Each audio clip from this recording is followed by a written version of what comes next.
Who is Gabby and how are audiences going to perceive her? Gabby is voiced by Christina Hendricks, and she is a toy that's been stuck in this antique store for over 60 years now. We think of her as kind of our Norma Desmond, where she's not just stuck in this antique store, but stuck in time as well. So when Woody comes into the store and he has what she needs, which is a working voice box, she quickly becomes our villain. Hopefully the audience perceives her as a villain first, and then once Woody starts to understand her, the audience starts to empathize with her as well. How is she not so different from Woody? She has the same goal that Woody has always had for all these films, which is to be there for a kid. Like any other toy, that's their purpose, and she has that same thing. And I think Woody comes to understand that and can see himself. The fact that she's stuck in this cabinet is kind of similar to him being stuck in the closet at the beginning of the movie as well. So he really does start to see himself, but without the fact that she had a kid.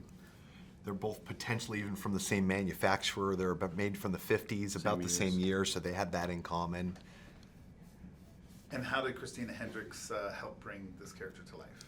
Well, Oh man. I mean, Christina, like the rest of this cast, I mean, we always look for people that are gonna kind of bring truth to these characters. You know, not come in and do a cartoon voice or put on anything. Just be who they are. And Christina, I think she just was able to thread that needle of appeal and sweetness, but with an edge. Like she can quickly turn it to almost this terrifying clip of seriousness, I guess.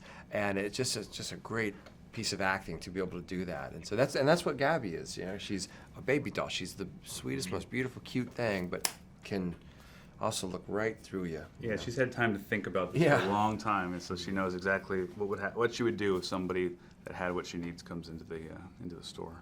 Can you describe the setting of this film and any of the technological advances that were used?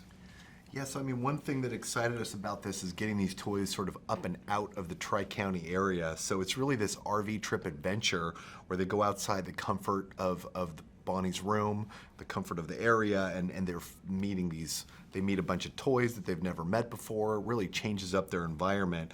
We always had an antique store kind of at the core of the story, and that's where Bo Peep was going to be in our initial incarnations of this. But maybe midway through our development process, we decided to take that antique store outside of town and actually have it be somewhere that's a destination for them on this trip, because it was intriguing to us, and we all sat forward thinking about these toys really outside their comfort zone, and where the danger was real, and where it was going to be a real challenge for them to kind of track down Forky and bring him back to safety, and kind of set up the ticking clock of that RV trip, potentially leaving them behind forever. And it was that store that was a big technological challenge. There's 10,000 items in that store, and we had to build and model every single one of those, and then have it dressed in there to make it look like it was just casually placed. And then we used a lot of our backlot to do that as well. So there's props and things from other movies, other Pixar films that have been placed in there as Easter eggs. Why do you think audiences gravitate towards these characters in Toy Story?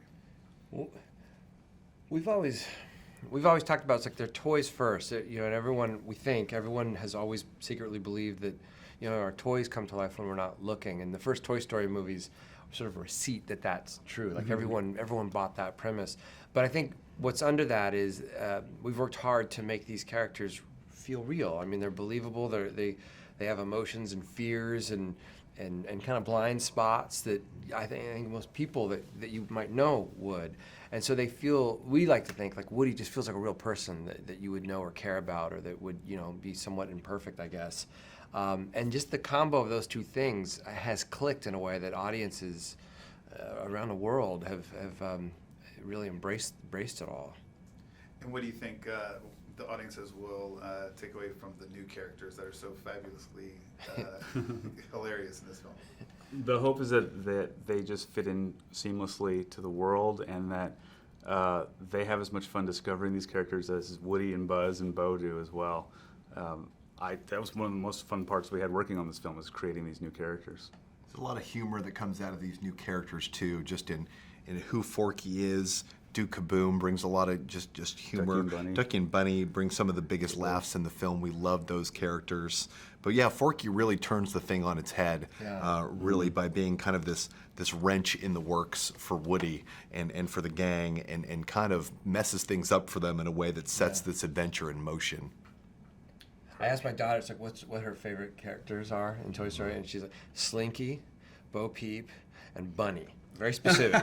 And I thought it was funny, but it was a nice spread of old and new, I thought. And she, like, that answered. So it gave me confidence. It's like, oh, they're embraced somehow as part of the, part of the family. So,